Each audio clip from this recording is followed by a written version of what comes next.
ماشاءاللہ بہت ہی عمدہ انداز میں نبی کریم صلی اللہ علیہ وآلہ وسلم کا تعارف پیش کر رہے تھے ہمارے عزیز مقرر یاسین حیدر صاحب۔ اللہ تعالیٰ ان کے جان مال میں برکت فرمائے، اللہ تعالیٰ ان کا آنا اپنی بارگاہ میں قبول و منظور فرمائے، اور ہمیں بھی نبی کریم صلی اللہ علیہ وآلہ وسلم کے مقام و مرتبے کو سمجھتے ہوئے آقا علیہ السلام کی اداؤں کے مطابق زندگی بسر کرنے کی توفیق عطا فرمائے۔ اب میں اپنے اگلے مہمان مقرر حضرت مولانا عبداللہ ہاشمی صاحب کو دعوت دوں گا کہ وہ آئیں اور آپ کے سامنے کتاب و سنت کا بیان جو ہے آپ کے سامنے بیان فرمائیں۔ ہمارے اگلے مقرر عبداللہ ہاشمی صاحب۔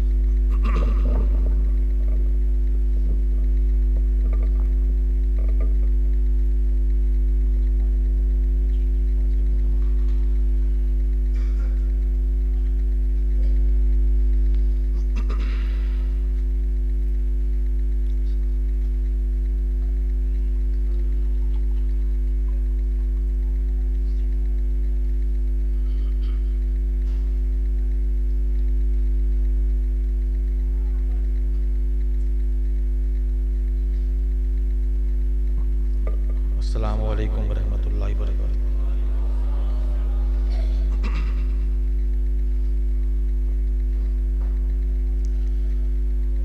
ان الحمد للہ وحدہ والصلاة والسلام علی من لا نبی بعدہ۔ رب اشرح لی صدری ویسر لی امری واحلل عقدۃ من لسانی یفقہوا قولی۔ رب زدنی علما رب زدنا علما۔ اللہم ارنا الحق حقا وارزقنا اتباعہ وارنا الباطل باطلا وارزقنا اجتنابہ، آمین۔ الحمدللہ وحدہ والصلاۃ والسلام علی من لا نبی بعدہ۔ وقال اللہ تبارک و تعالی فی کلامہ المجید لقد کان لکم فی رسول اللہ اسوۃ حسنہ۔ وقال النبی صلی اللہ علیہ وآلہ وسلم لا یؤمن احدکم حتی یکون ہواہ تبعا لما جئت بہ، او کما قال اللہ تبارک و تعالی وقال النبی علیہ السلام۔ حمد و ثنا مالک کائنات وحدہ لا شریک کی پاک ذات کے لیے خاص ہے۔ صبح و مساء کی ہواؤں میں، شام و سحر کی فضاؤں میں، لیل و نہار کی نواؤں میں، دن اور رات کی رنگ و نور کی قباؤں میں، اسی مالک کائنات وحدہ لا شریک کی عزت، حرمت، وحدانیت، یکتائیت اور اسی کی توحید اور اسی کی الوہیت کا ڈنکا بج رہا ہے۔ عالم کائنات کی ہر شے اس کے مطلق ایک ہونے کی گواہی دیتی ہے۔ وہ وحدہ لا شریک ہے، علی کل شیء قدیر ہے، فعال لما یرید ہے، سبوح قدوس ہے، رب الملائکۃ والروح ہے، یفعل ما یشاء ہے۔ علی ھذا القیاس تمام طرح کی پاکی، بزرگی، بڑائی کے مقدس، مطہر اور معلی کلمات اللہ مالک کائنات کے لیے خاص ہیں۔ بعد ازاں لا تعداد و بے شمار انگنت درود و سلام سید الاولین والآخرین، امام المتقین، سید الساجدین والراکعین والخاشعین، صاحب صفا و باصفا، نبی جود و سخا، امام فہم و ذکا، معصوم عن الخطا، پوری کائنات کے امام اور سردار پیغمبر، امام الائمہ، سراج الامہ، جناب محمد مصطفیٰ صلی اللہ علیہ وآلہ وسلم کی ذات پاک پر اللہ تعالیٰ میری آپ کی طرف سے لاکھوں کروڑوں ارب ہا ارب درود و سلام کی برکھائیں نازل فرمائے، آمین۔ مختصر سی گفتگو ہے نبی اکرم صلی اللہ علیہ وآلہ وسلم کے اسوہ کامل اور اسوہ حسنہ ہونے کے حوالے سے۔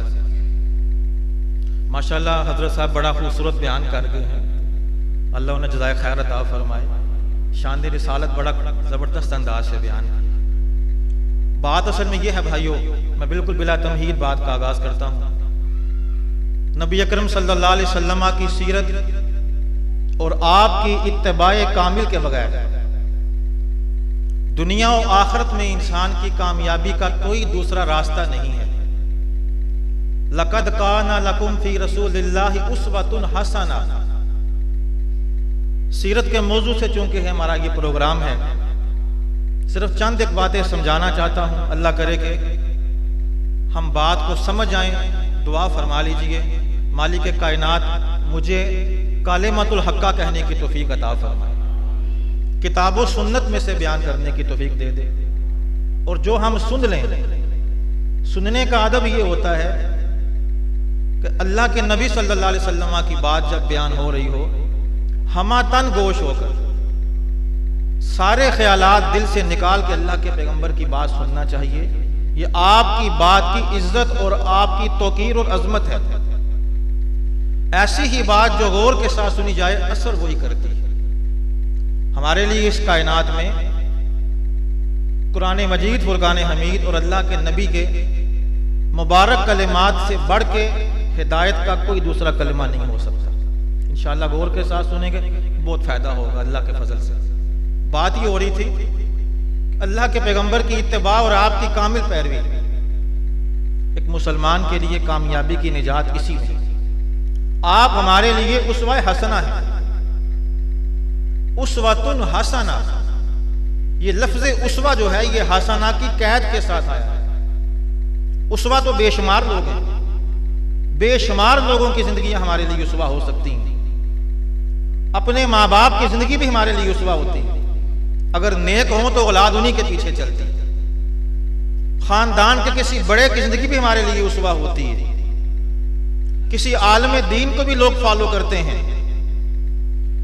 آپ سرکار سے پہلے بے شمار انبیاء گزرے ہیں، ہر نبی کی زندگی اپنی اپنی امت کے لیے اسوہ ہے، مگر اللہ کے پاک پیغمبر محمد رسول اللہ صلی اللہ علیہ وسلم کی مبارک زندگی میں اسوہ کے ساتھ ایک قید اللہ نے لگائی ہے، اسوۃ حسنہ۔ آپ کا اسوہ بہترین اسوہ ہے، اس قدر کامل اسوہ کہ جیسے ہم کہتے ہیں دین اسلام کے بعد دین کوئی نہیں، جیسے ہم یہ کہتے ہیں قرآن کے بعد دوسری کتاب کوئی نہیں، جیسے ہم یہ کہتے ہیں اس امت کے بعد کوئی دوسری امت کوئی نہیں۔ یہ بات بھی ماننا پڑے گی نبی اکرم صلی اللہ علیہ وسلم کے اسوہ کے بعد، آپ کی سیرت طیبہ کے بعد کسی اور کی سیرت وہ بھی اس کائنات میں کوئی نہیں۔ آخری کتاب قرآن اور آخری سیرت محمد رسول اللہ صلی اللہ علیہ وآلہ وسلم کی، انہی دو کے اندر ہدایت ہے، انہی دو کے اندر کامیابی کا ضامن، یہی دو چیزیں کامیابی کی ضامن ہیں۔ ایک اللہ کے پیغمبر کی سیرت کو ماننا ہوتا ہے، سیرت کو ماننا بالقول، قول کے ساتھ ماننا کہ ہم اللہ کے پیغمبر کی سیرت کو مانتے ہیں۔ یہ تو ساری دنیا ہی مانتی ہے، چھوٹا مانتا ہے، بڑا مانتا ہے، پوری دنیا ہی مانتی ہے۔ جو مسجد میں نہیں آتا وہ بھی یہ بات کہتا ہے، جو نمازوں کے اندر ہمارے بھائی سست ہیں، کاہل ہیں، وہ بھی یہ کہتے ہیں، جو ہماری مائیں بہنیں بیٹیاں عبادات میں غفلت کرتی ہیں وہ بھی یہ بات کہتی ہیں۔ سیرت کو قول کے ساتھ ماننا ایک اور بات ہے، لیکن سیرت کو ماننا بالعمل یہ یکسر مختلف بات ہے۔ یہ دو باتیں، ان دونوں باتوں کو اکٹھا نہیں کیا جا سکتا۔ زبان کے ساتھ سیرت ماننے والے بے شمار لوگ، عمل میں سیرت کو لانے والے، سیرت کو عمل میں ڈھالنے والے خال خال دنیا ملے گی آپ کو۔ بڑے کم لوگ ایسے ملیں گے جو صبح اٹھتے ہیں رات کو سونے تک ساری زندگی پورا دن 12 14 16 گھنٹے جن کے پورے سیرت کی اتباع میں ہوتے ہیں، بڑے کم لوگ اس امت کے اندر ایسے رہ گئے ہیں۔ سیرت کے اس پروگرام کا تعلق اور اس کا مقصد اور منشا یہ ہے، ذرا چند ایک باتیں کر دیں اپنے بارے میں۔ ہم کہاں کہاں پہ سیرت کا انکار کرتے ہیں، زندگی میں کون کون سے پہلو ہم نے سیرت کا انکار کے ساتھ رکھے ہیں۔ ایک مثال دیکھیے، ایک درزی کے پاس آپ جاتے ہیں، وہ آپ کا ناپ لیتا ہے، پیمائش کرتا ہے، میجرمنٹ کرتا ہے پورے بدن کا، آپ کی قمیض اور آپ کی شلوار کا ناپ لیتا ہے۔ اس کے بعد وہ آپ کو سوٹ بنا کے دیتا ہے۔ سوٹ آپ کو ملتا ہے، آپ کہتے ہیں جی یہ تو میرے ماپ کے مطابق نہیں بنا، چھوٹا ہے، فلاں جگہ سے بڑا ہو گیا ہے، چھوٹا ہو گیا ہے، فلاں جگہ سے یہ معاملہ ہے۔ اس سوٹ کو ایک عام دنیا کا انسان قبول نہیں کرتا۔ ہوا کیا ہے بھائی، تیرا بدن تو ڈھانکا جا رہا ہے، تجھے کیا پریشانی ہے؟ کہتا ہے جی وہ تو ڈھانکا جا رہا ہے، میرے فٹ نہیں ہے، میرے بازو چھوٹے، لباس مجھے تنگ ہے یا مجھے کھلا ہے۔ اتنی سی غلطی ہوئی ہے نا، اتنی سی غلطی ہم تسلیم کرنے کو تیار نہیں، سوٹ کو نظر انداز کر دیتے ہیں، ریجیکٹ کر دیتے ہیں۔ ایک کرسی بنانے جاتے ہیں آپ کسی کارپینٹر کے پاس، یہ کرسی بنا دو بھائی، یہ اس کا سٹائل ہے، یہ اس کا ڈیزائن ہے، اور ایسی ہی چاہیے، کارپینٹر بنا دیتا ہے، لیکن تھوڑی سی اپنی مرضی بھی کر دیتا ہے، آپ کے بنائے ہوئے سیمپل کے مطابق نہیں ہے۔ کیا کرتے ہیں آپ لوگ؟ اپنی بات ہی کریے گا، کیا کرتے ہیں؟ لے لیں گے، قبول کر لیں گے، لے آئیں گے۔ دنیا کا مزاج یہ ہے، اتنی چھوٹی سی غلطی ہم برداشت کرنے کو تیار نہیں ہے۔ قربان جائیے، ایک اللہ نے بھی سیمپل دیا ہے، ایک اللہ نے بھی نمونہ دیا ہے، ایک اللہ نے بھی اسوہ دیا ہے، اسوۃ حسنہ اسے کہا ہے، بہترین نمونہ کہا ہے۔ یعقوب پیغمبر کی زندگی نمونہ ہوگی، ابراہیم پیغمبر کی زندگی نمونہ ہوگی، آدم، اسماعیل، نوح پیغمبر، موسیٰ پیغمبر، عیسیٰ پیغمبر، جمیع پیغمبروں کی زندگی یہ نمونہ ہو سکتی ہیں۔ ایک اللہ نے نمونہ دیا ہے محمد رسول اللہ کا صلی اللہ علیہ وسلم۔ اب یہ نمونہ ہے کن کے لیے؟ شرق والوں کے لیے، غرب والوں کے لیے، شمال و جنوب والوں کے لیے، پورب اور پچھم والوں کے لیے، ساری دنیا کے انسانوں کے لیے۔ اس نمونے کے مطابق نماز لے کر آؤ گے تو نماز قبول ہوگی، اس نمونے کے مطابق روزہ ہوگا تو قبول ہوگا، اس نمونے کے مطابق تیری زکوٰۃ ہوگی تو قبول ہوگی، اس نمونے کے مطابق تیری تبلیغ ہوگی تو قبول ہوگی۔ ہم اتنے سست مسلمان واقع ہوئے ہیں، ذرا میرا گلا خراب ہے، معذرت خواہ ہوں، اتنے سست ہم مسلمان واقع ہوئے ہیں، جس نمونے کے بغیر نہ یہاں نجات ہے نہ وہاں نجات ہے، اس نمونے کو ہم نے اتنا ہلکا لے لیا ہے۔ بھائیو، ایک بات یاد رکھیں اور اس بات کو لکھ لیں اپنے دل کے اوپر، سیرت سنانے کی چیز نہیں ہے، کتابوں میں لکھنے کی چیز نہیں ہے، لکھی ہوئی ہے، سنائی جا رہی ہے۔ سیرت الفاظ کا نام نہیں ہے، چند کلمات کا نام نہیں ہے، سیرت صرف چند پیراگراف رٹے لگا لینے کا نام نہیں ہے۔ بھائیو، سیرت اللہ کے پیغمبر کی زندگی کو زندگی میں نافذ کرنے کا نام ہے۔ زندگی ہے ہمارے پاس، لیکن افسوسناک بات ہے جب سارا دن لوگوں کے معاملات دیکھتے ہیں، کاروبار ہمارا سیرت سے خالی ہے۔ اللہ نے اولاد دی ہے، ایک نصیحت کر کے جانا چاہتا ہوں، اللہ نے اولاد دی ہے نا، بڑی نعمت ہے اولاد، لیکن اگر اس اولاد کی تربیت سیرت کے پہلو میں نہیں ہے، سیرت کی چھتری کے نیچے نہیں ہے، یہ اولاد نعمت نہیں ہے۔ بھائی لکھ لے یہ بات اپنے دل میں، اس بات کو جگہ دے لو، متکلم سب سے پہلے، اس کے بعد پھر سامعین۔ اگر اولاد سیرت کی چھتری کے نیچے نہیں پل رہی، یہ کوئی نعمت نہیں ہے، پھر بڑا فتنہ ہے۔ اللہ نے مال دیا ہے، اگر مال وہاں خرچ نہیں ہو رہا جہاں سیرت چاہتی ہے، جہاں سید دو عالم چاہتے ہیں، جہاں انہوں نے حکم دیا ہے، تو یہ مال بڑا فتنہ ہے، اس کو نعمت مت سمجھنا۔ پھر جا کے گلچھڑے اڑاتے پھرتے ہیں لوگ، اسی مال سے لوگ نافرمانیاں کرتے ہیں۔ جس مال سے اللہ کو راضی کیا جا سکتا تھا، جب وہ مال سیرت کی اتباع سے باہر نکلتا ہے، پھر وہی مال وبال جان بن جاتا ہے، آخرت کی تباہی کا باعث بن جاتا ہے۔ اللہ نے عزت دی ہے، شہرت دی ہے، پیسہ دیا ہے، مال دیا ہے، اولاد دی ہے، علم دیا ہے، اگر یہ علم بھی سیرت کی روشنی میں نہیں ہے، سیرت کی چھتری کے نیچے نہیں ہے، یہ علم بھی ہمارے لیے وبال جان ہے۔ خطرناک صورتحال، لوگوں کا رویہ دیکھ کر مجھے حیرانگی ہوتی ہے۔ اللہ معاف فرما دے ہم سب کو۔ ہمارے اتنے مطمئن چہرے ہوتے ہیں، ہم اتنے مطمئن زندگی بسر کر رہے ہیں، اتنے ہم سیٹسفائنگ ہیں کہ جیسے کچھ ہوا ہی نہیں۔ نمازیں چھوڑی جا رہی ہیں، چہرے بڑے مطمئن ہیں، رنگ بڑے سفید ہیں، چٹے رنگ ہیں، لوگوں کو پریشانی کوئی نہیں۔ ایک نماز چھوڑی ہے، سیرت کا ایک رکن ہم نے توڑ دیا، اللہ کے پاک پیغمبر کی زندگی میں سے ایک حکم ہم نے ختم کر دیا، پرواہ کوئی نہیں۔ سود کھایا جا رہا ہے، پرواہ کوئی نہیں ہے لوگوں کو، بالکل بھی کوئی پرواہ نہیں۔ بے پردگی عام ہے، ہماری ماں بہنوں بیٹیوں کو بھی اللہ ان کو عزت عطا فرمائے، لیکن پرواہ انہیں بھی کوئی نہیں۔ صبح کی نماز سے لے کر رات عشاء کی نماز تک 5 نمازیں ہیں نا جی، کچھ زیادہ تو نہیں ہے، 5 نمازیں۔ فجر کی نماز کے بارے میں تو میرے پاک پیغمبر کا فرمان ہے، جو فجر کی نماز میں آتا ہے، فجر کی نماز پڑھ دیتا ہے، اللہ کی ضمانت میں چلا جاتا ہے۔ اللہ اکبر کبیر، یہ ڈرنے کی بات ہے بھائی۔ کوئی بندہ ہم میں سے نہیں ہے جو یہ چاہے گا کہ بلا ضمانت میں گھومتا پھروں۔ اللہ کی ضمانت سے نکل جاتا ہے، کیا مطلب ہے اس کا؟ آئیے ذرا پوچھتے ہیں امام جوزی سے، علیہ رحمہ، وہ اس کا مطلب بیان فرماتے ہیں۔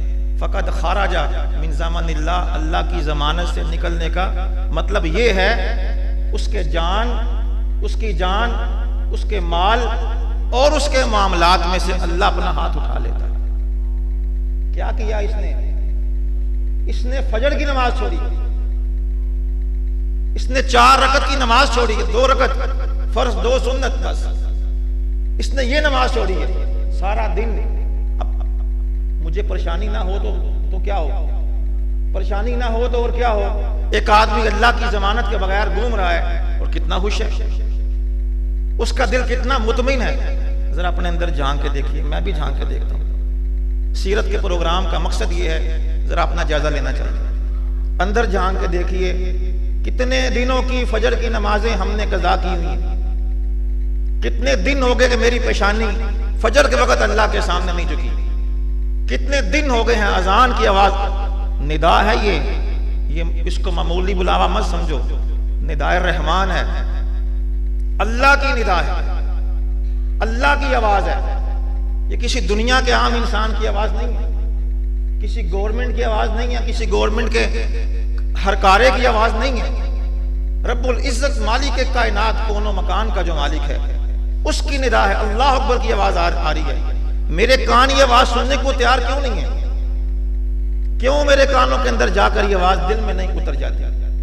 اللہ ماشاءاللہ، کوئی اللہ من رحم ربی، اللہ کا جن میرے بھائیوں پہ کرم ہے، وہ اذان کی آواز سنتے ہیں ساتھ ہی مسجد میں آ جاتے ہیں، اذان کی آواز سنتے ہیں ساتھ ہی مسجد میں آ جاتے ہیں۔ ایک امام گزرے ہیں، امام ابن رشد علیہ رحمہ، بڑے معروف امام ہیں، وہ فرماتے ہیں کہ اذان کی آواز سن کے مسجد میں آنا یہ کاہے کی نیکی ہے۔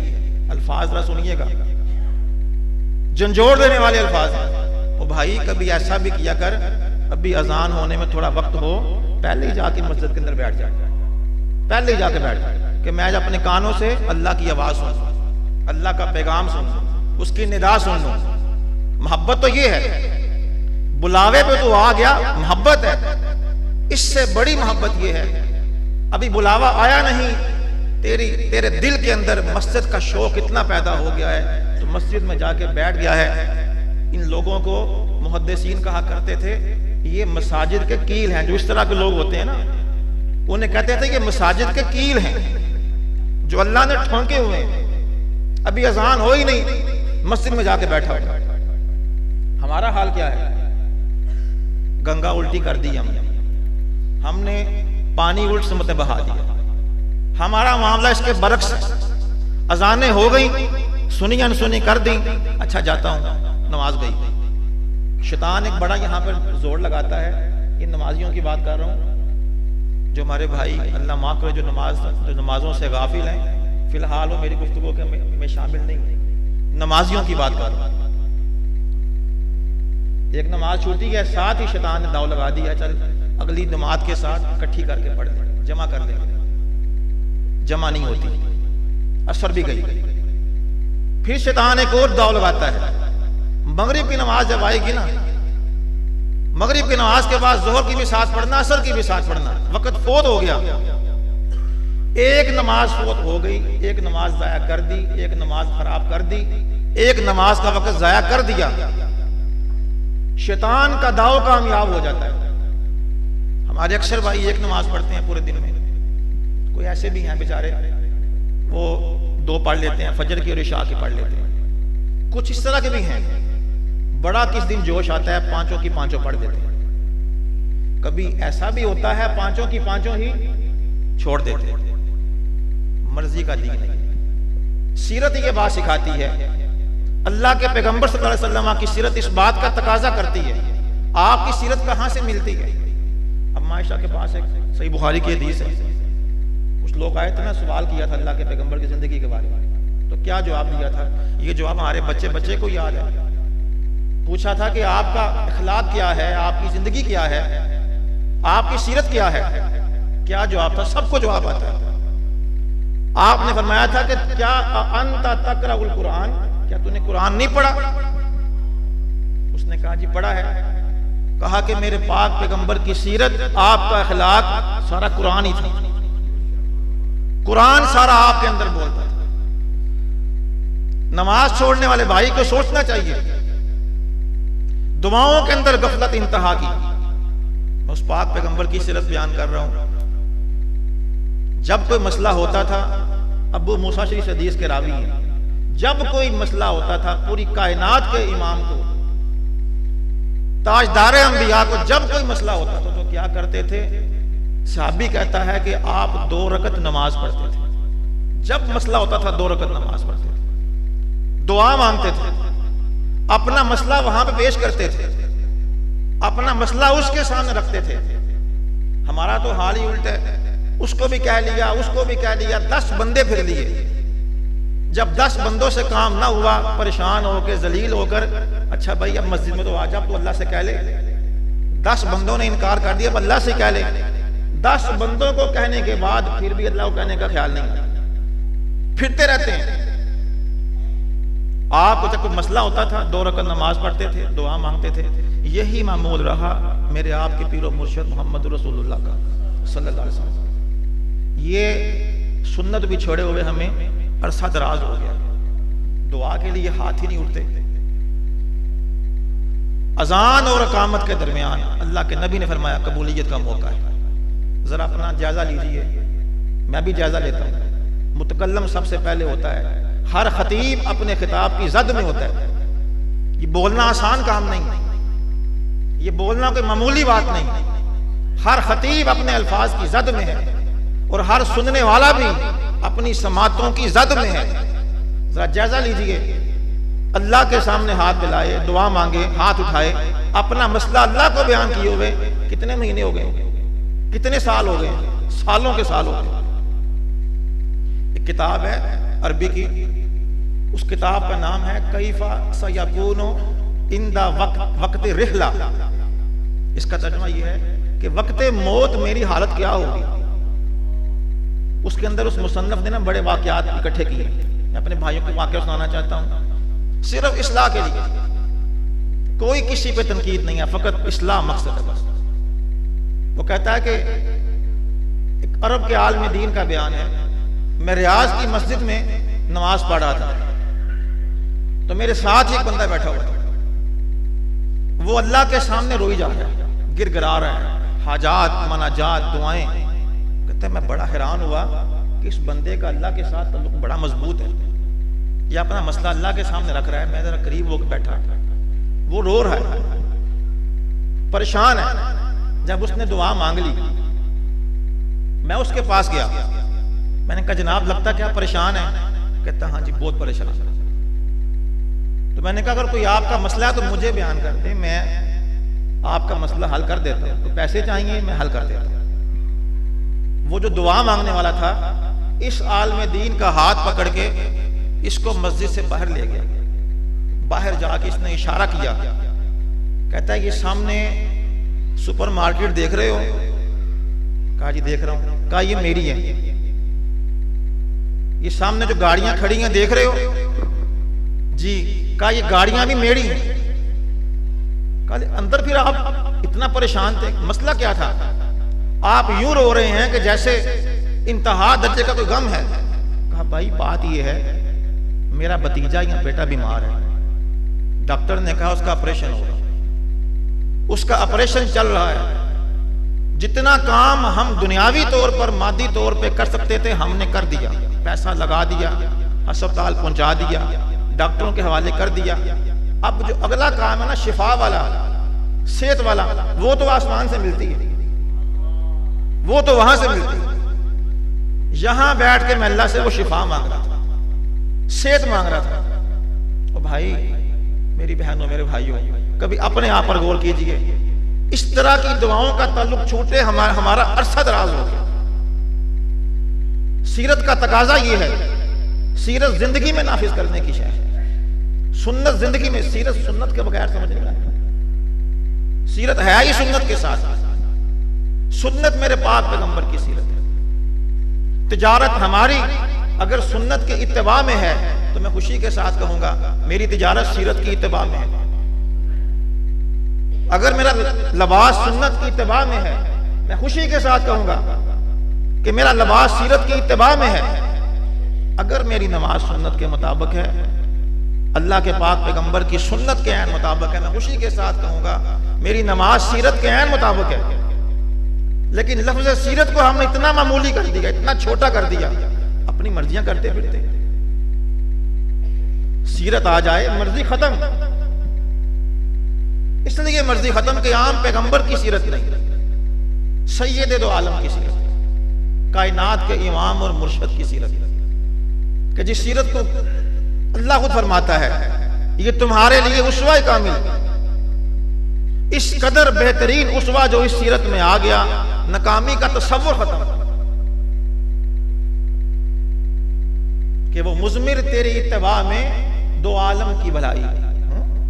اللہ اکبر کبیرہ. مضمر تیری اتباع میں دو عالم کی بھلائی. یہی میرا ایمان ہے, یہی میرا عقیدہ. اللہ کے پاک پیغمبر کی سیرت کی اتباع میں میرا آپ کا نہیں پوری کائنات کا فائدہ ہے. اپنا شادی بیاہ معاملات, کھانے پینے, اولاد کی تربیت, اپنی تعلیم, اپنا گھر, لوگوں سے لین دین, اپنے کاروبار, معیشت, اپنا مذہب, اپنا دین, ہر چیز دیکھیے کہاں کہاں پہ ہم سیرت کی مخالفت کر رہے ہوتے ہیں. سمجھانے کا صرف مقصد یہ ہے. اگر ہم پھر بھی مطمئن بیٹھے ہوئے ہیں نا تو پھر اپنے آپ پہ غور کیجیے. اطمینان والی بات نہیں ہے. رات کا جب وقت ہو نا, ایک بات بڑی ہم نے سیکھی اپنے اللہ ان کو جزائے خیر دے, والدین نے یہ بات بڑی کوٹ کوٹ کے دل کے اندر ڈال دی کہ رات کو اٹھ کے اللہ سے کچھ باتیں کرنا اس کو زندگی کا حصہ بنا لیجیے. رات کو اٹھ کے دنیا میں جو در در کے ٹھوکریں کھاتے پھرتے سے نجات مل جائے گی انشاءاللہ. آزمودہ نسخہ ہے کہ 1000 سجدوں سے دیتا ہے آدمی کو نجات. یہ جو بندہ بار بار کبھی یہاں کبھی وہاں, ایک ہی گھر ہے بھائی, ایک ہی گھر ہے, رات کا وقت ہے, اندھیری رات ہے, اب تو ویسے بھی سردیاں ہیں, خاموشی ہے, تنہائی ہے, تو ہے اور تیرا رب ہے, تو ہے اور تیرا مولا ہے, کوئی اور تیسرا نہیں ہے. بچھا ذرا مصلی اللہ کے سامنے, وضو کر, 2 رکعت پڑھ, کھڑا ہو جاؤ, مانگ دعا اسے جیسے بچے مانگتے ہیں ویسے مانگ. یا اللہ یہ میرا مسئلہ ہے, حل نہیں, حل تیرے سے ہی ہونا ہے, نہیں جانا میں نے یہاں سے, کرتا رہوں گا دعا, مانگتا رہوں گا تیرے سے, یہ میرا مسئلہ تو نے حل کرنا ہے. دعا مانگ, مسئلہ حل ہوتا کہ نہیں ہوتا. جناب علی رضی اللہ عنہ, حضرت حسین رضی اللہ عنہ, اچانک ایک واقعہ یاد آ گیا. ان کے بیٹے ہیں جناب علی بن حسین, جنہیں زین العابدین بھی کہتے ہیں. ان کا نام اس لیے زین العابدین ہے کہ عبادت بڑی کیا کرتے تھے, یعنی عابدین کی زینت, اصل مطلب یہ ہے اس کا. جب رات کو اٹھتے تھے نا اللہ کے سامنے, کھڑے ہوتے تھے نماز پڑھنے کے لیے, کچھ کلمات کہتے تھے. یہ کلمات میں نے بے شمار جگہ بیان کیے ہیں اپنے بھائیوں کو ترغیب دینے کے لیے, ان کو سمجھانے کے لیے. کہ سادات خاندان کا، سید خاندان کا ذرا انداز دیکھیے. پوری کائنات کے امام پیغمبر محمد رسول اللہ صلی اللہ علیہ وسلم کا یہ خاندان ہے، آپ کی فیملی ہے، آپ کا خاندان ہے. کھڑے ہوئے ہیں نماز کے لیے، کھڑے ہو کر کیا کہتے ہیں وہ الفاظ ذرا سن لیجئے، انشاءاللہ دل کے اندر یہ الفاظ اتر جائیں گے. مصلی بچھاتے تھے، اللہم غارت النجوم، اے اللہ ستارے ڈوب گئے ہیں، ستارے سو گئے ہیں. وہداءت العیون، اے اللہ آنکھیں بھی سو گئی ہیں لوگوں کی. نام الناس الدنیا، اے اللہ دنیا کے بادشاہ بھی سو گئے، دنیا کے لوگ بھی سو گئے. وَنَامَ مَلُوكَ الدُّنْيَا، دنیا کے بادشاہ بھی سو گئے ہیں. قَامَتُهُمُ الرَّاسُهُمْ، ان کے جو دربان ہیں نا وہ کھڑے ہو گئے. وَغُلِّقَتْ أَبْوَابُهُمْ، ان کے دروازے بند ہو گئے ہیں. وَأَنْتَ حَيٌّ قَيُّومٌ، اللہ اکبر. اے اللہ تو زندہ ہے، اے اللہ تو قائم ہے. لا تأخذک سنۃ ولا نوم، نہ تیری ذات کے لیے نیند ہے نہ تیری ذات کے لیے اونگ ہے. تو سوتا ہی نہیں، تجھے اونگ بھی نہیں آتی، غافل بھی نہیں ہوتا. بابک مفتوح للسائلین، اے اللہ تیرا دروازہ سوالیوں کے لیے ہر وقت کھلا ہوا ہے. فعبدک ببابک، اے اللہ تیرا بندہ تیرے سامنے حاضری دینے آیا ہے، میری حاضری قبول فرما. اللہ اکبر. کس کی بات کر رہا ہوں؟ اللہ کے پیغمبر کا خاندان. اللہ کے پیغمبر کی سیرت یہ ہے، آپ کی سنت یہ ہے، آپ کا طریقہ یہ ہے. اپنے خاندان کو یہ بات سمجھائی ہے، کوئی مسئلہ بھی ہو، کوئی پریشانی، کوئی الجھن، جانا کہاں ہے بھائی؟ اللہ کی طرف جانا ہے، اللہ کی طرف رجوع کرنا ہے. اگر یہ شے سمجھ میں نہیں آئی تو ہم نے سیرت کو سمجھائی کوئی نہیں، ہم نے سنت کو سمجھائی نہیں. ہم نے سنت کے وہ پہلو سمجھ لیے، سیرت کے وہ پہلو سمجھ لیے جس سے ہمارا فائدہ ہے، ان تمام پہلوؤں کو چھوڑ دیا جس میں ہمارا آخرت کا فائدہ ہے، وہ سارے پہلو چھوڑ دیا. دعاؤں کا تعلق یہ بھی سیرت سکھاتی ہے، اللہ سے مانگنے کا تعلق بھی سیرت سے ملتا ہے. جنگ بدر کا وہ واقعہ، مشہور واقعہ، رحیق المختوم نے اس کو بیان کیا ہے. جہاد سے جس دن جنگ تھی ایک رات قبل کی بات ہے، لمبی دعا ہے، ابن جوزی نے بیان کی ہے، ابن القیم نے اس کو بیان کیا ہے. لمبی دعا، اور جس قدر اس دعا میں وقت لگتا ہے نا، یہ اگر ہم اس کو آج کل کے حساب سے پمائش کرنا شروع کریں نا تو فہم سے یہ بات معلوم ہوتی ہے کم از کم 2 گھنٹے سے اوپر کی دعا تھی. 2 گھنٹے سے اوپر کی دعا تھی جو مانگتے رہے آپ اللہ سے. اللہ اگر یہ بھی آج تھوڑے سے بندے اگر یہ فوت ہو گئے، ختم ہو گئے، اٹھا لیے گئے، اگر یہ دنیا سے چلے گئے، کوئی دنیا میں تیرا نام لیا پھر نہیں بچے گا. یہ دعا کی آپ مانگتے. ابوبکر صدیق آئے، یا رسول اللہ بس کر دیجیے، آپ کی جو کملی تھی، چادر تھی، وہ نیچے گر گئی. کہا اب اللہ آپ کو ضائع نہیں کرے گا. دعا اس قدر سخت معاملہ ہے. صبح جہاد ہے، صبح جنگ ہے. کرنا کیا چاہیے تھا؟ مادی وسائل اکٹھے کرنے چاہیے تھے، فوجوں کو ترتیب دینا چاہیے تھا، کہیں سے دائیں بائیں سے مدد مانگنا چاہیے تھی. لیکن ایک طریقہ ملتا ہے محمد رسول اللہ صلی اللہ علیہ وسلم کی زندگی سے، آپ کی حیات طیبہ سے، آپ کی سیرت سے طریقہ یہ ملتا ہے. اس قدر مشکل حالات، یہ کائنات کی بڑی عجیب جنگ ہے ویسے جنگ بدر. اس پر تو وہ غیر مسلم مورخین نے بھی قلم اٹھایا ہے. یہ جنگ عجیب جنگ ہے. 313 یا 315 یا 17 لوگ ہیں، 1000 اپنے سے 3 گنا بڑا لشکر ہے. اس قدر عجیب و غریب جنگ، اللہ کی مدد اس میں آئی. انی ممدکم بألف من الملائکۃ مردفین، اللہ نے 1000 کا فرشتہ بھیجا مدد کرنے کے لیے. اس قدر مشکل معاملات میں اللہ کے پیغمبر کا طریقہ کیا ہے؟ اللہ سے دعا مانگی. ہمیں یہ سیرت کیوں نہیں یاد رہی؟ نمازوں کے معاملے میں غفلت کیوں ہے؟ سیرت دعا کے معاملے کے اندر غفلت کیوں ہے؟ والدین سے حسن سلوک کرنے میں غفلت کیوں ہے؟ سب چیزیں سیرت بیان کرتی. جب کوئی مورخ کسی بھی شعبے کو ہاں وہ تجارت ہو، جب اس میں قلم اٹھاتا ہے نا، جب اس شعبے کی خوبیاں بیان کرنا شروع کرتا ہے، یہ ایک دو کی بات نہیں کر رہا ہوں، لکھی پڑی بات ہے، تقریباً 25,000 سے اوپر کتابیں ہیں اس دنیا میں جو صرف سیرت کے موضوع پر ہیں۔ سب سے بڑا موضوع یہ ہے دنیا کا، سب سے بڑا موضوع جس پہ قلم اٹھایا گیا وہ سیرت کا موضوع۔ 25,000 سے اوپر کتابیں اس موضوع پر دستیاب ہیں، اور جس مصنف نے بھی اس کو لکھا، ہاں لکھنے والا مسلمان تھا، ہاں لکھنے والا غیر مسلم تھا۔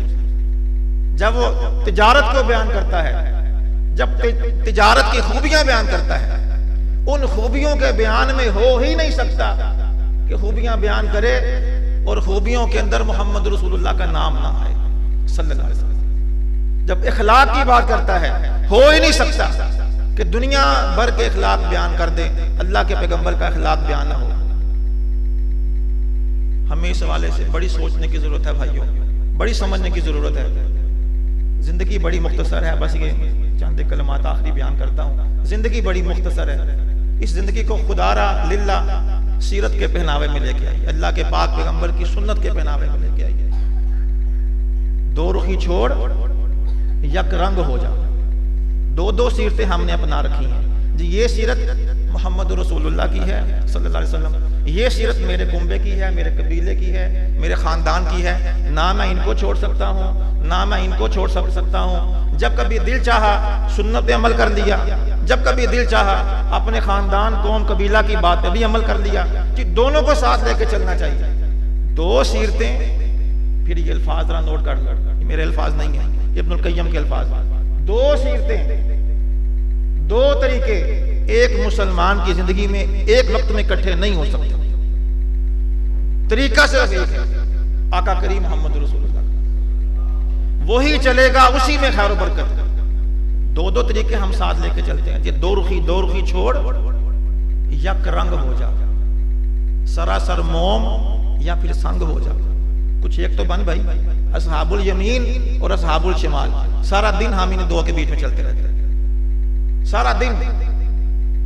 جو نمازوں میں سستی کرتے ہیں، نمازوں کی بات اس لیے کرتا ہوں خاص طور پہ، ہر خطبہ میں، ہر جمعہ میں، ہر درس میں نماز کا مسئلہ لازم بیان کرتا ہوں۔ اس کی وجہ کیا ہے؟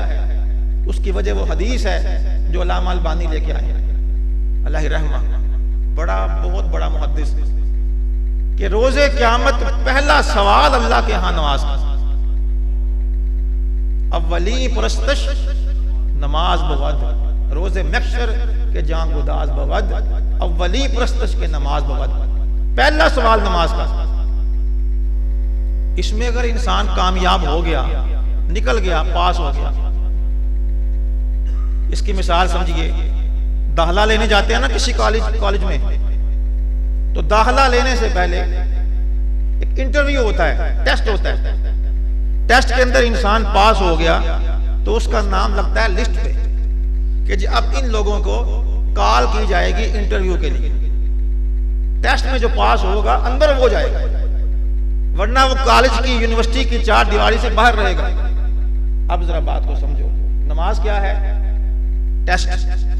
اس میں پاس ہوا تو پھر اگلا نمبر لگے گا، ہاں بھائی اب اس بندے کا حساب لیا جائے گا، اس کی نماز پاس آئی ہے، نماز کے اندر کامیاب ہے، پہلا سوال نماز کا ہے۔ اور ایک دو نہیں، 20 محدثین اس بات پر متفق ہیں، اگر نماز کے معاملے میں فیل ہے، اگلا کوئی نہ سوال پوچھا جائے گا۔ اس کے پاس روزے بھی تھے، کوئی سوال نہیں، اس نے زکوٰۃ بھی دی تھی، کوئی سوال نہیں، سارے معاملے ختم، مشروط ہیں، سارے معاملے کنڈیشنل ہیں، کس کے ساتھ؟ نماز کے ساتھ۔ اتنی جس کی تاکید اسی کو ہم نے چھوڑ رکھا ہے۔ کیا سیرت یہ نہیں سکھاتی ہمیں کہ 5 نمازوں کی پابندی کرنا ہے؟ کیا سیرت یہ نہیں سکھاتی ہے کہ رات کو عشاء کے بعد عشاء پڑھ کے پھر سونا ہے؟ جب انسان نماز میں کھڑا ہوتا ہے نا، جناب سفیان ثوری علیہ رحمہ بڑے محدث ہیں، اور 2 صدی ہجری کے یہ محدث ہیں، طبقہ ثانیہ میں سے ہیں۔ جب انسان نماز میں کھڑا ہوتا ہے، فرماتے ہیں ہم تک خبر پہنچی ہے، جب انسان نماز میں کھڑا ہوتا ہے، زمین سے لے کر وہ تخت الثری تک درمیان کا جتنا نظام اللہ روشن کر دیتا ہے. نماز میں کھڑا ہونے کی برکت ہے. ساری کائنات روشن ہو جاتی ہے اس کی نماز پڑھنے کی وجہ سے. نہ جانے ہم کن الجھنوں کے اندر گرفتار ہیں. پریشانی آئے بھائی یہ پیغام نوٹ کر لو, یہ نصیحت نوٹ کر لو کہ پریشانی آتی ہے, پریشانی کا حل سب سے پہلے نماز میں چھپا ہے. 2 رکعت نماز پڑھی, اللہ سے دعا کیجیے, اللہ پریشانی دور فرمائے. کاروبار کی کامیابی کا حل اللہ نے نماز کے اندر پوشیدہ کیا ہے, سنت کے اندر پوشیدہ کیا ہے. ایک ہمارے شہر کے دوست ہیں ادھر سیالکوٹ کے, ان کا نا کاروبار میں لاس ہونا شروع ہو گیا. اب سیرت کی بات اچانک ذہن میں آ گئی. بیچارے بڑے پریشان, کہتے ہیں نہیں میرا کاروبار دن بدن خراب ہو رہا ہے, سمجھ نہیں آ رہی. کسی دوست نے کہا آپ ایسا کریں, آپ اللہ کے پیغمبر کی سیرت کا مطالعہ کریں صلی اللہ علیہ وسلم. انہوں نے کہا جی وہ تو اس کا کاروبار کے ساتھ کیا تعلق ہے. کہا مطالعہ تو کریں. ایک کتاب ہے رحیق المختوم, وہ ان کو لا کے دے دی, اس کو پڑھنا شروع کر دیجیے. اب ان دوست کا بیان یہ ہے 1 مہینہ میں نے وہ کتاب پڑھی, آغاز میں سے عرب کے حالات پڑھ لیے. اللہ کے پیغمبر کی دعوت جب انہوں نے شروع کی, جب میں وہاں تک پہنچا, قریش مکہ نے آپ پہ ظلم و ستم کے پہاڑ توڑ دیے. جب میں یہاں تک پہنچا مجھے ایک بات سمجھ میں آئی, اور پتہ ہے بات کیا تھی. بات کہنے لگے میں نے سیرت سے یہ رہنمائی لی کہ اللہ کے پیغمبر جب کوئی بات صحیح کہہ دیا کرتے تھے, حق بات کہہ دیتے تھے, اس بات پہ ڈٹ جاتے تھے, سٹینڈ لیتے تھے, کھڑے ہوتے تھے. میں نے جب غور کیا تو یہی غلطی تھی میرے اندر. میں اپنے کاروبار میں سٹینڈ نہیں لے سکتا تھا, مجھ سے بات نہیں ہو سکتی تھی. 2 3 4 باتیں کر دیا کرتا تھا, وعدے کر دیا کرتا تھا. میں نے سیرت سے یہ رہنمائی لی, زندگی میں نافذ کی. 1 سال کا وقت گزرا, اللہ نے میرا کاروبار پھر چمکا دیا. آپ کیا سمجھتے ہیں یا میں کیا سمجھتا ہوں؟ کیا سیرت صرف مذہب ایک مذہبی چیز ہے؟ کوئی بندہ سیرت کے پیکر میں آئے تو صحیح, اس کا دین بھی درست, اس کی دنیا بھی درست انشاءاللہ. اللہ پاک ہمیں عمل کرنے کی توفیق دے. بھائی میرا بالکل گلا اجازت نہیں دے رہا, بہت ساری باتیں ہیں کرنے والی اس حوالے کے ساتھ. یہ ایک چیز کھولیں تو اب کھلتی چلی جاتی ہے, کیونکہ وہ فارسی کا شعر ہے کہ بدن ہمیں داغدار شد پمبا کو جا نہ ہم. سارا بدن ہی زخمی ہے, پہا کہاں رکھیں. سارا بدن ہی زخمی ہے, حکیم کس زخم کا علاج کرے. 24 گھنٹے کی زندگی کو, بس آخری پیغام یہ ہے, 24 گھنٹے کی زندگی کو ضرور دیکھیں. خوش فہمی کے اندر مبتلا نہ رہیں. اس خوش فہمی میں کبھی مت رہنا کہ ہم جو کر رہے ہیں بڑا مطمئن کر رہے ہیں, بڑا صحیح کر رہے ہیں. اگر زندگی میں نمازیں نہیں ہیں تو ہم کچھ صحیح نہیں کر رہے. اگر زندگی میں قرآن نہیں ہے ہم کچھ صحیح نہیں کر رہے, ہم اپنے آپ کو دھوکہ دے رہے ہیں. وہ اس بربادی کا آغاز ہو گیا پھر میری ذات سے. اگر میں قرآن کے ساتھ جڑا ہوا ہوں, اس مسجد میں میرے حال میں قرآن کلاس ہو رہی ہے ماشاءاللہ, اللہ تعالیٰ قبول فرمائے. ابھی چند دن پہلے یہ کسی محفل میں بات ہو رہی تھی. ایک وقت تھا ہماری مساجد میں نا صبح فجر کی نماز کے بعد قرآن کی کلاس ہوتی تھی, درس قرآن ہوتا تھا, ترجمہ قرآن ہوتا تھا, اور بعض مساجد میں عشاء کی نماز کے بعد ترجمہ قرآن کلاس چلتی تھی. اور دیر کی بات نہیں کر رہا, 20-25 سال 30 سال پہلے کتنی برکت تھی. جس مسجد میں فجر کی نماز کے بعد ترجمہ کلاس ہوتی ہے یا عشاء کی نماز کے بعد ترجمہ کلاس ہوتی ہے, یہ پکی بات ہے, نقطے کی بات بیان کر رہا ہوں. اس مسجد کے اندر نمازیوں کی صف بڑھ جاتی ہے. بڑا فائدہ یہ ہوتا ہے, نمازیوں کی صف بڑھ جاتی ہے. اور پھر جو وہ نمازی ہوتے ہیں نا قرآن روز سننے والے, ان کے اندر عقیدہ, ان کا ایمان, ان کا عمل مضبوط ہو جاتا ہے. لاپرواہیاں سستیاں کم ہو جاتی ہیں, مسجد کے ساتھ تعلق ان کا مضبوط ہو جاتا ہے. یہ قرآن کلاس کا فائدہ ہے. اور قرآن کلاس کا اگر یہ فائدہ ہے تو پھر اپنے پاک پیغمبر کی سیرت پر بھی ذرا ایک مرتبہ خوش ہو کے اللہ کا شکر ادا کرو. جس قرآن کی یہ برکت ہے اسی قرآن کا مظہر ہے محمد الرسول اللہ صلی اللہ علیہ وآلہ وسلم۔ اگر قرآن کی یہ برکت ہے، وہ ساری برکتیں اکٹھی ہو کر میرے پاک پیغمبر محمد کریم کے اعمال میں اور آپ کے افعال میں، آپ کی سنت میں اور آپ کی سیرت میں جمع ہے کہ خوشبو ہے دو عالم میں تیری، اے گلے چیدہ کس منہ سے بیاں ہوں تیرے اوصاف حمیدہ۔ تجھ سا کوئی آیا ہے نہ آئے گا جہاں میں، دیتا ہے گواہی یہی عالم کا جریدہ۔ اے ہادی برحق تیری ہر بات ہے سچی، میرے دیدہ سے بڑھ کے ہے تیرے لب سے شنیدہ۔ اے رحمت عالم تیری یادوں کی بدولت کس درجہ سکون میں ہے میرا قلب تپیدہ، اور مضمر تیرے اتباع میں دو عالم کی بھلائی، یہی میرا ایمان ہے یہی میرا عقیدہ۔ اللہ تعالی ہمیں اپنے پاک پیغمبر کی سیرت کو زندگیوں میں نافذ کرنے کی توفیق عطا فرمائے، اور دیسی قسم کا نافذ نہیں، سمجھ رہے ہیں نا بات کو، دیسی قسم کا نافذ نہیں، جیسے صحابہ نے نافذ کیا اس طرح کا صحیح طرح سے نافذ کرنے کی توفیق دے دے۔ میں دعا کرتا ہوں آپ سب بھائیوں کے لیے اس مبارک محفل میں، اللہ کرے کہ آئندہ کے بعد ہماری کوئی شادی کوئی بیاہ سیرت کی مخالفت میں نہ ہو۔ میں دعا کرتا ہوں اللہ تعالیٰ سے آئندہ کے بعد ہمارا کوئی کاروبار، کوئی لین دین، کوئی مالی معاملہ سیرت کی مخالفت میں نہ ہو۔ اور میں یہ بھی دعا کرتا ہوں ہمارے گھر کا سارا نظام، ہمارا بچوں کے ساتھ سلوک، والدین کے ساتھ سلوک، رشتہ داروں کے ساتھ سلوک، باری تعالیٰ اس مبارک محفل میں یہ دعا کرتا ہوں یہ بھی سیرت کی مخالفت میں نہ ہو۔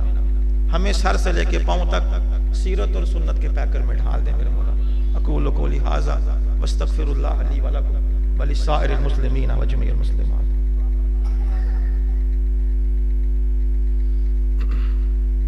الحمدللہ رب العالمین والعاقبۃ للمتقین والصلاة والسلام علی سید الرسل وخاتم الانبیاء والمرسلین، یا اول الاولین یا آخر الآخرین، یا ذا القوۃ المتین، یا راحم المساکین، یا ارحم الراحمین، یا مالک یوم الدین۔ ربنا آتنا فی الدنیا حسنہ وفی الآخرۃ حسنہ وقنا عذاب النار۔ ربنا ظلمنا انفسنا وان لم تغفر لنا وترحمنا لنکونن من الخاسرین۔ مولا کریم ہم سب کی حاضری کو قبول فرما۔ یا اللہ ہمیں اپنے پاک پیغمبر محمد رسول اللہ صلی اللہ علیہ وسلم کی کامل اتباع کرنے کی توفیق عطا فرما۔ اللہ کریم ہماری سستیاں دور فرما۔ یا اللہ ہماری کوتاہیاں کاہلیاں دور فرما۔ یا اللہ سنت کا پہناوا ہمیں پہنا دے۔ اے مالک ہماری زبان پر اپنے قرآن کی تلاوت کو جاری فرما، اس زبان کو سچ بولنے کی توفیق عطا فرما۔ یا اللہ کلمہ شرک سے، کلمہ بدعت سے، برے کلمات سے ہماری زبانوں کو محفوظ فرما۔ یا اللہ ہمارے کانوں کو قرآن کی تلاوت سے مسحور فرما۔ اے مالک کائنات، اے باری تعالیٰ ہماری آنکھوں میں حیا پیدا فرما، ہماری آنکھوں میں شرم پیدا فرما۔ یا اللہ ہمیں عند الموت کلمہ توحید نصیب فرما، کلمہ الوہیت نصیب فرما۔ یا اللہ لا الہ الا اللہ اس کلمہ توحید پر ہماری زندگی کی آخری شام ہو، ہماری آخری سانس ہو، اور زبان پہ جاری ہو لا الہ الا اللہ، لا الہ الا اللہ۔ اے باری تعالیٰ ہمارا حامی و ناصر ہو جا۔ دنیا و آخرت کی تمام بلائیاں ہمارا مقدر فرما۔ جن بھائیوں نے، جن ساتھیوں نے، جن احباب نے یا اللہ غور کے ساتھ ساری باتیں سنی ہیں، ان ساری باتوں کو ہمارے جسم و جان میں عمل کی شکل میں نافذ فرما۔ میرے آقا، میرے مولا، میرے مالک اس مبارک محفل کو اپنی بارگاہ میں قبول فرما۔ جو کمیاں کوتاہیاں ہوئی ہیں یا اللہ دور فرما، انہیں معاف فرما، اپنی رحمت فرما۔ جو کام تیری رضا کے لیے ہوا، فقط تیرے چاہنے کے لیے ہوا، لوجہ اللہ ہوا، تجھے راضی کرنے کے لیے ہوا، اللہ اسے اپنی بارگاہ میں قبول فرما، اسے ہمارے لیے ذریعہ نجات بنا۔ جو ہمارے فوت شدگان تیرے پاس آ چکے ہیں، اے میرے مالک اگر وہ نمازی ہیں، موحد ہیں، توحید والے ہیں، تو اللہ ان کے درجات بلند فرما۔ اور اگر وہ بد اعمال ہیں اب تیرے پاس آ گئے ہیں، یا اللہ ان کے ساتھ رحمت کا معاملہ فرما، ان کے ساتھ رحم و کرم کا معاملہ فرما، یا اللہ بیماروں کو شفا عطا فرما، ہمارے گھروں کے حالات سیدھے فرما، جو بھائی حرام کاروبار میں، سودی کاروبار میں یا ناجائز کاروبار کے اندر ملوث ہیں، اے اللہ ان کے لیے حلال ذرائع پیدا فرما، انہیں حلال اختیار کرنے کی توفیق عطا فرما، ہماری ماؤں بہنوں بیٹیوں کی عزتوں کی حفاظت فرما، یا اللہ انہیں حجاب پردہ کرنے کی توفیق عطا فرما، ہماری ماؤں بہنوں بیٹیوں کو سیرت عائشہ کا سبق پڑھا دے، یا اللہ سیرت ام سلمہ کا سبق پڑھا دے، سیرت میمونہ کا سبق پڑھا دے، اے میرے مالک ہمارے اس ملک پاکستان کی بھی خیر فرما، یا اللہ ہمارے اس خطے پاکستان کی جو لا الہ الا اللہ کے نام پہ لیا گیا ہے، محمد رسول اللہ کے نام پہ لیا گیا ہے، اے مالک اس خطہ کو صحیح معنی میں اسلام کا گہوارہ بنا، یا اللہ ہمارے حکمرانوں کی اصلاح فرما، جہاں یہ غلط ہیں انہیں صحیح ہونے کی توفیق عطا فرما، اور جو یہ کام صحیح کر رہے ہیں یا اللہ ان میں ان کا معاون بن جا، اے مالک کائنات کتاب و سنت کی بالادستی کے لیے ہمیں کوشش محنت کرنے کی توفیق عطا فرما، ربنا آتینا فی الدنیا حسنہ وفی الآخرۃ حسنہ وقنا عذاب النار، ربنا لا تزغ قلوبنا بعد اذ ہدیتنا وہب لنا من لدنک رحمہ انک انت الوہاب، سبحان ربک رب العزۃ عما یصفون وسلام علی المرسلین والحمد للہ رب العالمین، آمین۔